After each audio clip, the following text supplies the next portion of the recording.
Welcome to the Two Wealth Show, a show that shares how you can create real wealth for you and your family. I'm one of your hosts, Justin Bogard, and my co-host is Elizabeth Sickles, aka Super E. I am a real estate note investor, specializing in performing residential real estate debt. I find the deals, acquire them for my own portfolio, as well as educate investors while walking them through the process of owning a real estate note. My co-host Super E, a real estate investor, specializing in short-term rentals and the management of them. She connects investors with short-term tenants and manages everything in between. Our show is sponsored by Bright Path Notes and Elizabeth Mayora. You can find out more information by visiting our websites at brightpathnotes.com and elizabethmayora.com.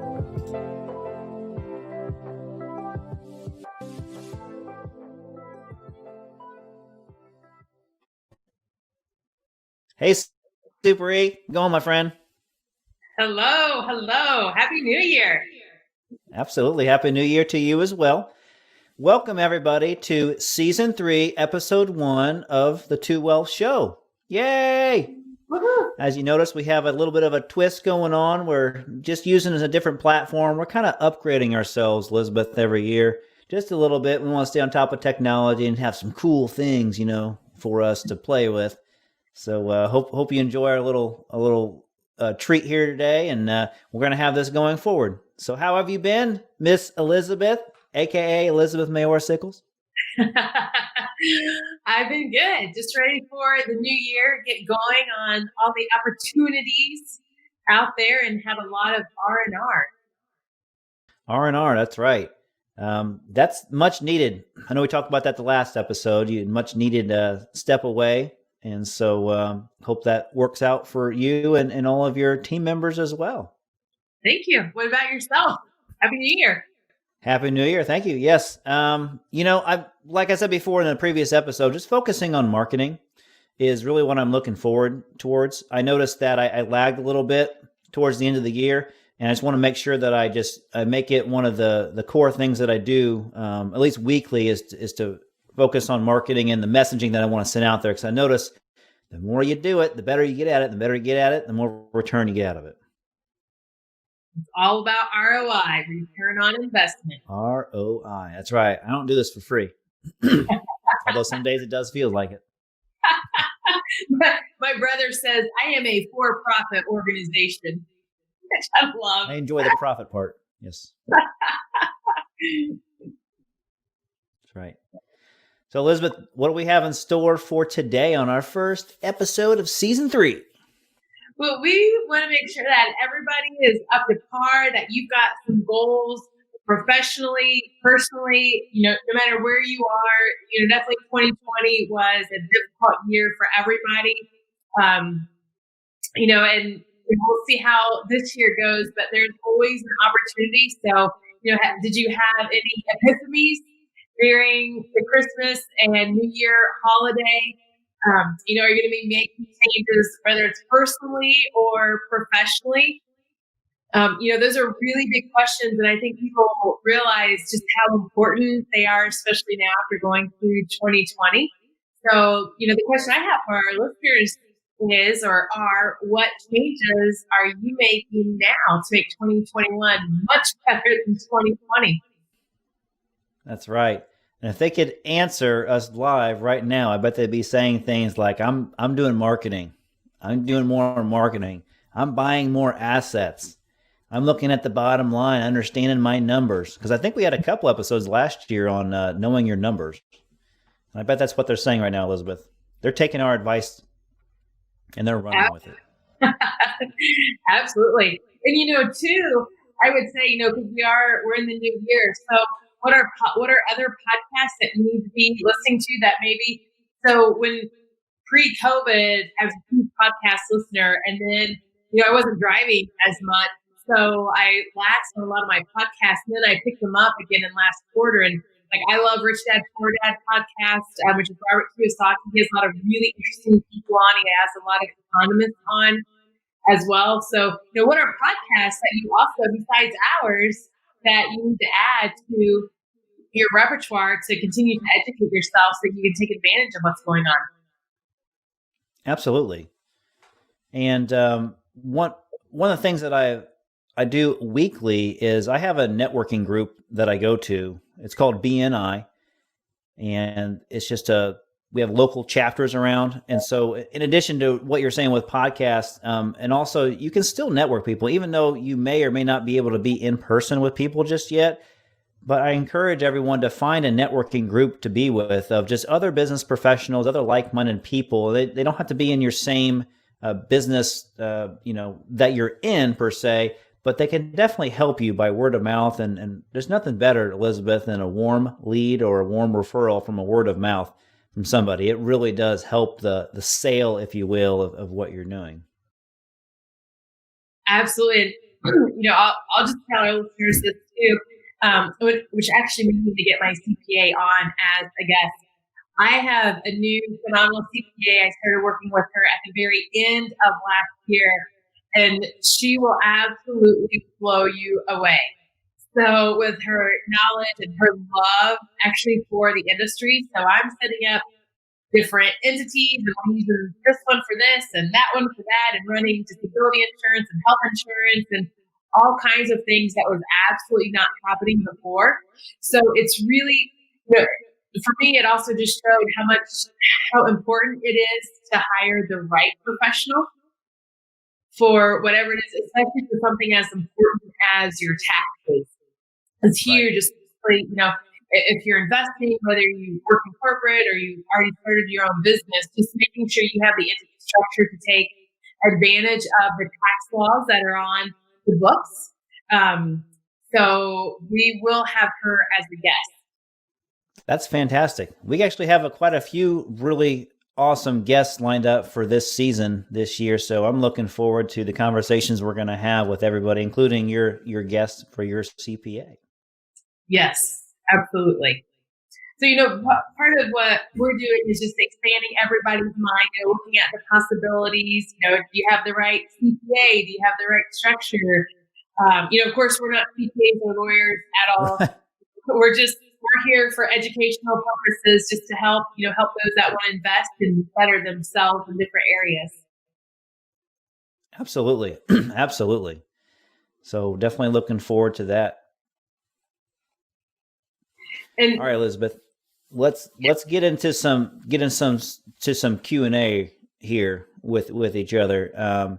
So I know that we had talked about our kind of goals or what we're starting out with going into 2021. And we kind of talked about in the last episode, kind of what we think is going to happen, what we see can happen, and all the positives that you can take from it.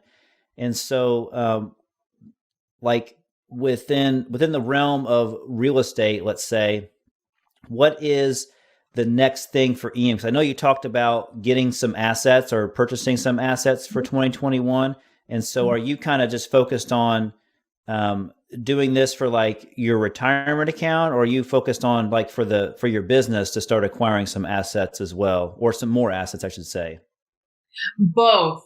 So on the cleaning side, so the cleaning business, which is a totally separate company, I'm looking at purchasing a commercial building, and that's so that we can have commercial laundromat facilities. Yeah, and then also I want several units so that I can have my own short-term and long-term units as well. So I am looking very actively to find a commercial property, right now where a lot of people are running away, but there's always opportunity. And I've got some other fun stuff planned for it as well. So that's a huge goal for this year, is to find the right property. Fantastic. I think this is a good year for it, Elizabeth. Yes, I think so too. Awesome. What about yourself? Well, what I'm kind of excited of doing is what I kind of started doing at the end of last year is originating some more loans specifically my retirement account. I noticed that it wasn't as difficult as I thought it was going to be inside my retirement account to do this stuff. And so I really got a process down for it. And I look forward to originating some more loans for the real estate or the land. We bought some land before and we started selling it on seller financing, and it worked out pretty well. We're enjoying that. So that's what I look forward to selfishly for myself, is to grow the retirement account, originate some more loans. And that kind of speaks to it. So we're going to have one of my friends on who's self-made, and he's very, very wealthy, and it's so great because he and his wife, so he has a mansion, but they Airbnb out the top of it, and they're living in the basement. Oh, wow. Like, I love it because they have their goals, and their basement is very, very, very nice basement. But still, I'm like, man, okay, so because I thought about selling my personal house because there's a lot of equity in it. And so when I talked with Winston, he's like, okay, well, what can you do with that money, with that equity? How much is that equity going to make you if you were to sell your property?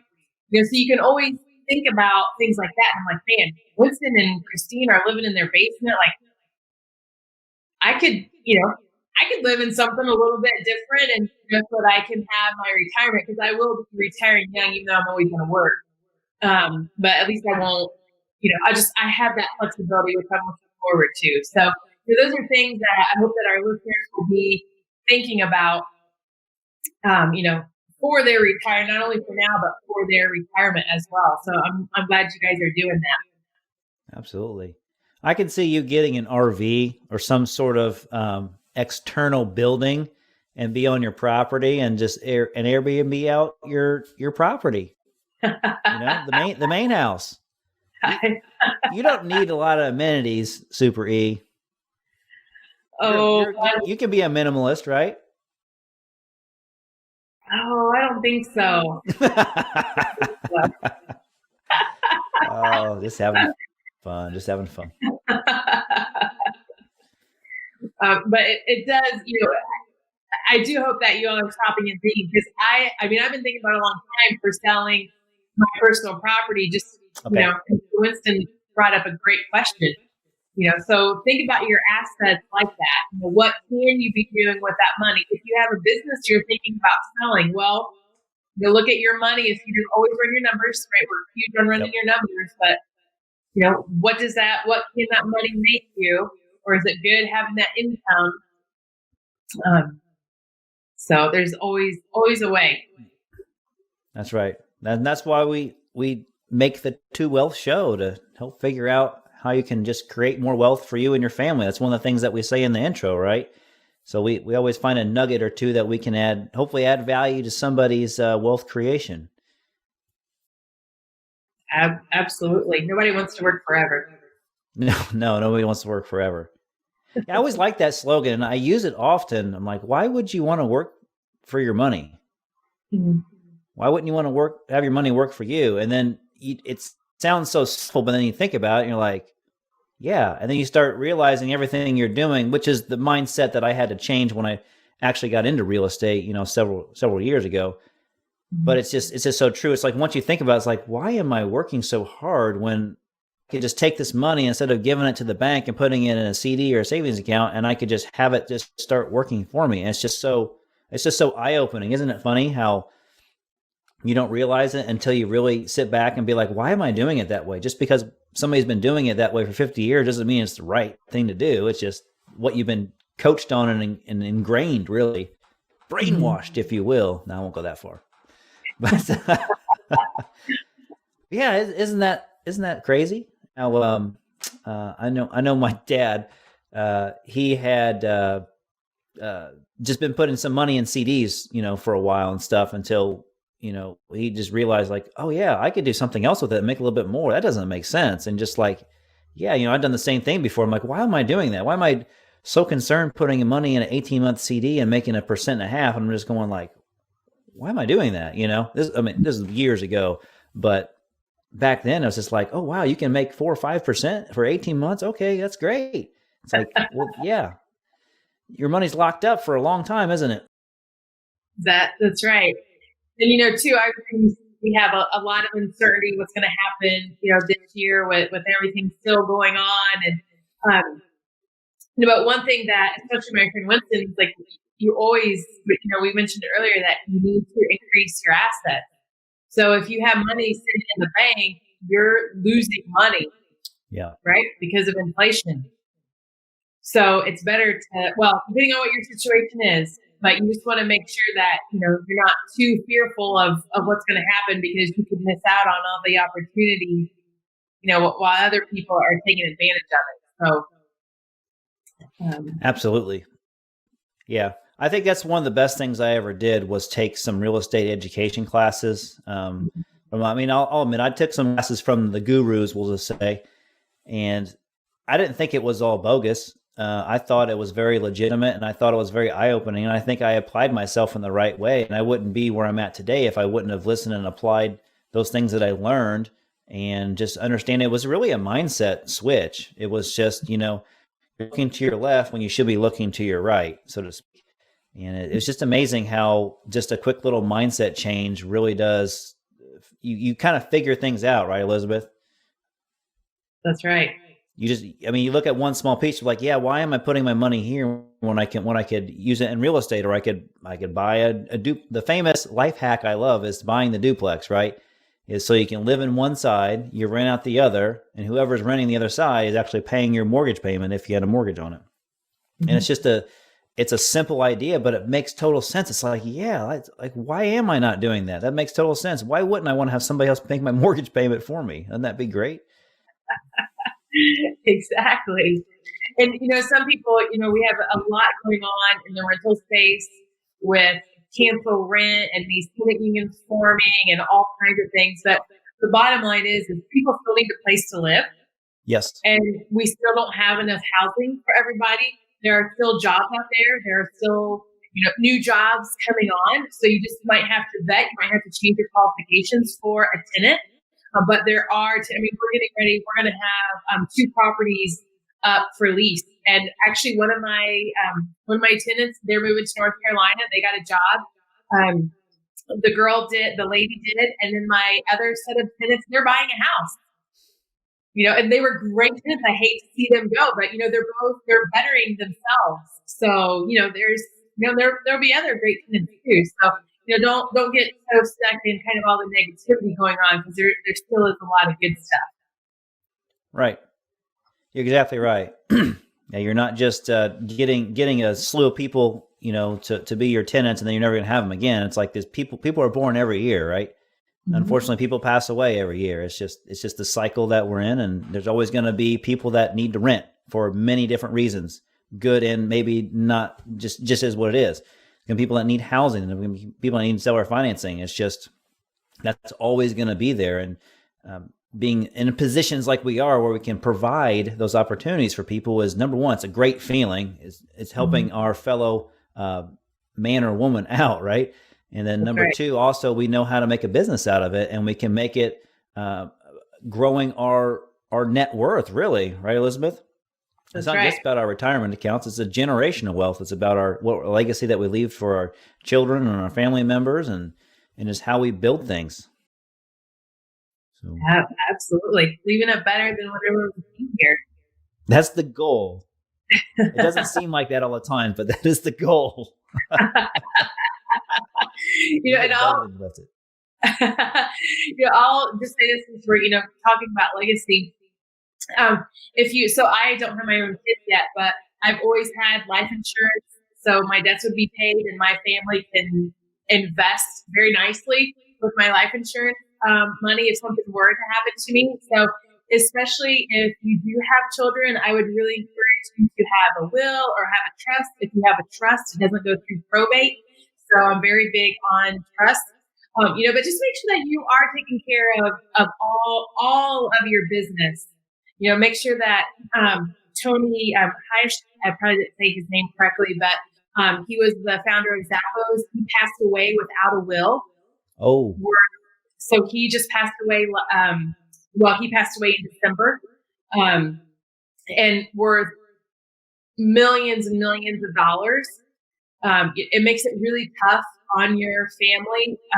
So just make sure that you have all that taken care of. And I've heard some people that say, well, I want to die with zero money in my account. And everybody's certainly welcome, however you want to die is however you want to die. But, for me, I'm going to leave a legacy for my family, especially for my nephews. So I would just encourage you to make sure that you've made those decisions and make sure that you know where you want things and put it in writing and get that will or trust done also. It's very, very important for your friends and family. Absolutely. It's a morbid conversation. It's not a fun conversation to have. And it really is eye-opening when you're having a conversation like that with your attorney. But I fully agree and support what you're saying. It's never too early or never too late to have a trust set up for, the what ifs. It's better to be covered and for it not to happen for a long time and to taken care of early.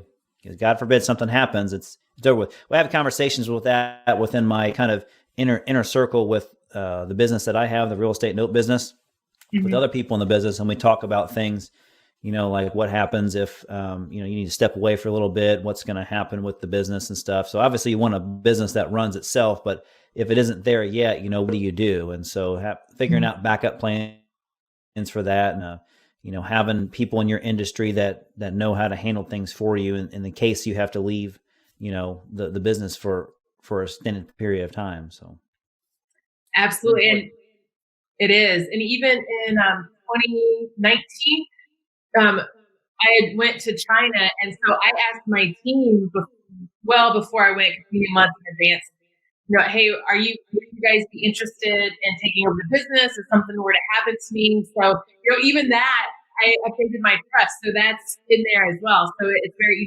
just to your point, Justin, the succession for your business as well, especially if you have teammates. I mean, my teammates are fantastic. I want to make sure there's something for them that want to stay on in the business or want to buy it and take it over. Absolutely. Yeah. They're not fun conversations, but it just needs to happen, right? Just get it over with and get it done and get it on paper. Like you said, have it signed, notarized, and held with your attorney or fireproof safe. That's right. And I'll just say this. So my mom's mom died when my mom was 12. So my brother and I, the whole time we were growing up, we always had these conversations. And I know some people are probably cringing right now, but it was just how my brother, we always knew where we were going if something, catastrophic happened to my parents. Right. So I think it's really important. So especially if you're married with kids, or if you're not married and you have kids. Right. You still need one though. Absolutely. Still need one. And they're inexpensive. They're very inexpensive to do. Yeah. You're right. It's not a big absorbent cost. If it is, you may need to try to find somebody else. That's right. Get a couple of different prices. Don't go for the first person you see, I guess. At least shop around, right? Yeah. So welcome to 2021, everybody. Welcome to 2021. We're starting off with the morbid conversation. All right. But estate planning, very, very important. So we'll categorize it as the estate planning. Yeah. Awesome. Elizabeth, we're about out of time for today's episode. I'm glad that we could get into season 3, episode 1. I really look forward to the rest of the episodes on this season. And I don't have any really closing thoughts for today. I'm just excited that we got things moving and shaking, and we got a different type of environment. So those of you, please check out, if you're listening to this on a podcast audio channel, come check out the video cast on the Bright Path Notes YouTube channel or Elizabeth Mayora's YouTube channel as well. And I'm Justin Bogard from Bright Path Notes. And I'm Elizabeth with Elizabeth Mayora. All right. Until next time, guys. See ya. Thanks, everybody. The Two Wealth Show is produced by Justin Bogard and Super E, sponsored by Bright Path Notes and Elizabeth Mayora. Thanks for listening and watching for our show.